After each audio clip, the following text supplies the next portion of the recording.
La Defensoría Penal Pública fue una de las 3 instituciones distinguidas en el Premio Anual de Excelencia Institucional 2014. La entidad fue reconocida por la presidenta Michelle Bachelet por su valor público. Queremos analizar este y otros temas. La presencia justamente del Defensor Nacional, Jordi Schubert. Defensor, muchas gracias por estar en CNN Chile. Muchas gracias por la invitación.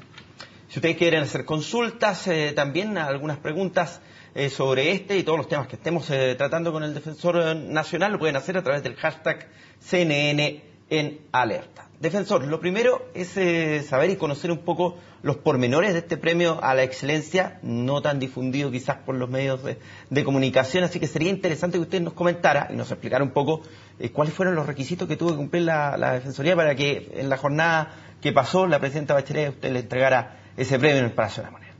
Bueno, anualmente el Servicio Civil organiza que es un concurso en que participan todos los servicios públicos del país. Estamos hablando de más de 240 servicios que podrían eventualmente postular. Y aquellos servicios que han cumplido con los requisitos formales, obviamente el cumplimiento de metas en un 100%, postulan este premio. Y de hecho hay un jurado de selección que es parte del Servicio Civil, es una cuestión de carácter técnico, que selecciona a un grupo de servicios finalistas. En este caso, para el año 2014 fueron 11. Y uno presenta ante un jurado integrado por distintos miembros, tanto subsecretarios, gente de Servicio Civil, presidente de la ANEF, y expone las razones por qué el servicio es merecedor del premio de la excelencia. No basta solo con cumplir metas en un 100%, sino cuál es el valor público agregado. Y lo que nosotros planteamos básicamente como servicio, la Defensoría Pública es un servicio nuevo, pero con una función relativamente incomprendida. Se nos dice lo que ustedes hacen es defender delincuentes. Lo que nosotros decimos que trabajamos en efectivamente defender a personas imputadas de delito. Pero si los derechos son reales para las personas acusadas de cometer delito, entonces nuestro mensaje como servicio público es que todos los chilenos entonces tienen un acceso real a los derechos, a la justicia, a la dignidad, y esos son los valores que como institución nos hacían particularmente excelentes, además de todos los reconocimientos y cifras, como digo, que son algo más objetivo. Defensor, se vuelve muy difícil explicar esto ante la opinión pública cuando se entregan estas imágenes que usted mismo la tiene muy clara. Dice, claro, ustedes piensan que nosotros estamos defendiendo delincuentes cuando hay todo un servicio, un arsenal de personas que están trabajando día a día para entregar soluciones a un sector de la población que lo necesita en cierto momento. Por supuesto, hay que pensar que la justicia implica un equilibrio. Sin duda las sociedades tienen que perseguir el delito y para eso están las policías, están todos los recursos, está el Ministerio Público, pero llegado un momento cuando una persona es acusada de cometer un delito, es imprescindible que tenga una persona que lo defienda, que esté junto a él para representarlo, porque tenemos personas que son imputadas de delito, que son inocentes, de hecho, no solo inocentes desde el punto de vista jurídico, de la presunción que todos conocen. Y solamente al final del juicio podemos saber si una persona es culpable o no. Lo que hacemos como defensa, además de velar por la dignidad de todas las personas, es garantizar que personas inocentes no vayan a la cárcel. Siempre decimos que la peor tragedia de un sistema de justicia es que una persona inocente termine en la cárcel. Y eso es lo que tenemos que evitar. Y nosotros como Defensoría Penal Pública trabajamos en eso, en evitar que inocentes vayan a la cárcel. Cualquier persona puede ser imputada de delito. Usted puede pasarse un disco padre, atropellar a una persona y terminar siendo imputada por un cuasi delito de homicidio. De manera que un sistema de justicia siempre tiene que tener equilibrios y lo que hace la Defensoría Penal Pública en el fondo es establecer cuáles son las barreras, hasta dónde está el límite en las cuales el Estado tiene legitimidad para encarcelar a una persona y dónde debe prevalecer la libertad y la inocencia, y eso es propio de una sociedad democrática y libre. Mire, en las sociedades totalitarias usted va a encontrar gente que persigue el delito, va a encontrar jueces que dictan condena, pero un defensor, un abogado, de parte de un ciudadano para enfrentar esa justicia, solo lo va a encontrar en un Estado de Derecho. Hay ciertas consideraciones en el marco internacional de la justicia que se deben cumplir en temas que están siendo bastante sensibles ya hace mucho tiempo, como por ejemplo la crisis en territorio de la Araucanía. Defensor, ¿cumple con los estándares internacionales la ley antiterrorista que se ha pedido su aplicación justamente referente a estos temas, sobre todo en el mundo político, desde ciertos sectores políticos? Ustedes tienen mucho que decir. Nosotros llevamos bastante tiempo señalando que la ley antiterrorista no cumple con todos los estándares internacionales. Hay ciertas garantías que se vulneran a propósito de la ley antiterrorista que no son aceptables. Esto se discute bastante, se ha discutido en el sistema europeo y también en el sistema interamericano. ¿Cuáles son las cosas que nos preocupan? Los tipos penales que establece la ley antiterrorista no son claros para diferenciar lo que puede ser un delito común a propósito de una protesta social de lo que es un delito antiterrorista.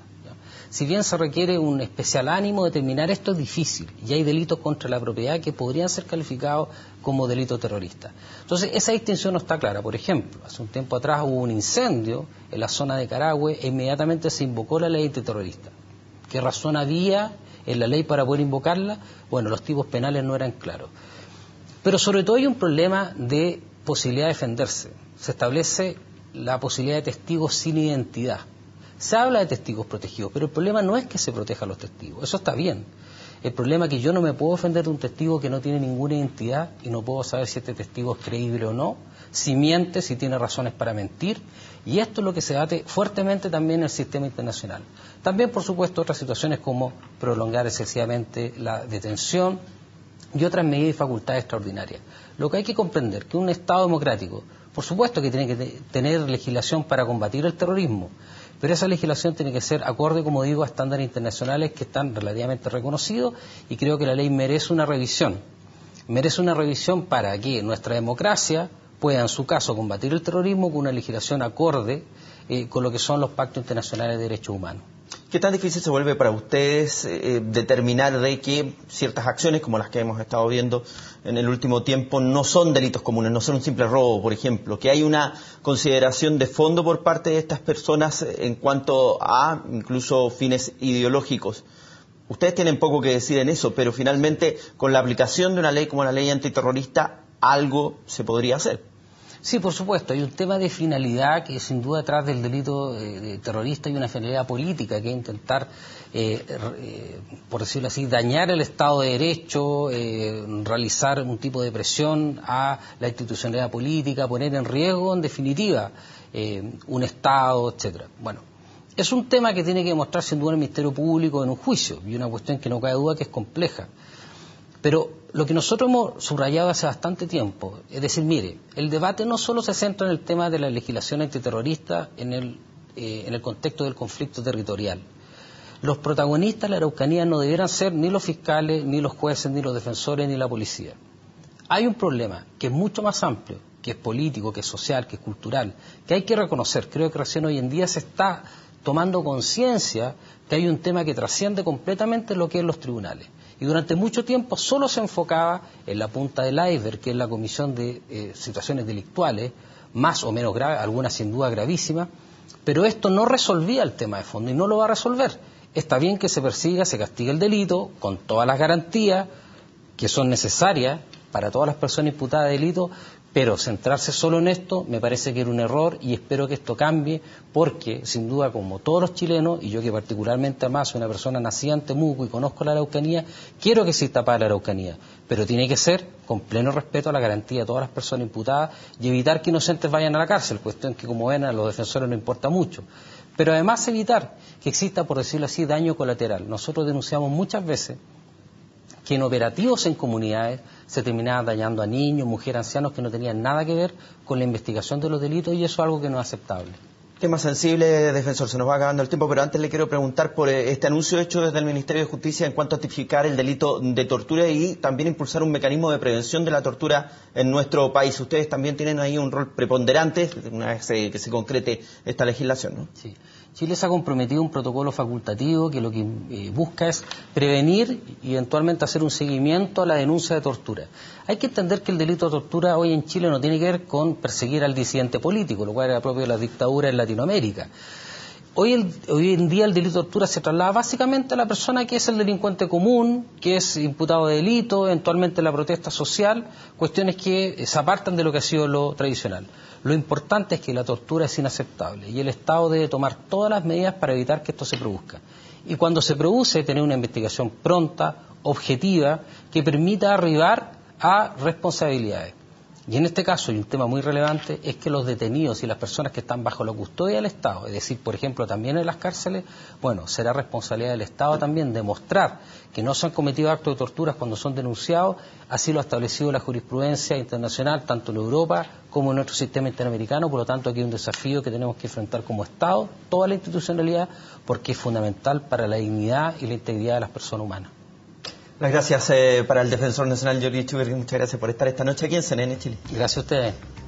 Y ustedes quédense en nuestra compañía. Ha sido una jornada larga, una jornada extensa en cuanto a noticias. Las queremos seguir revisando aquí en las horas de la noche y la madrugada en CNN en Alerta. Ya estamos de vuelta.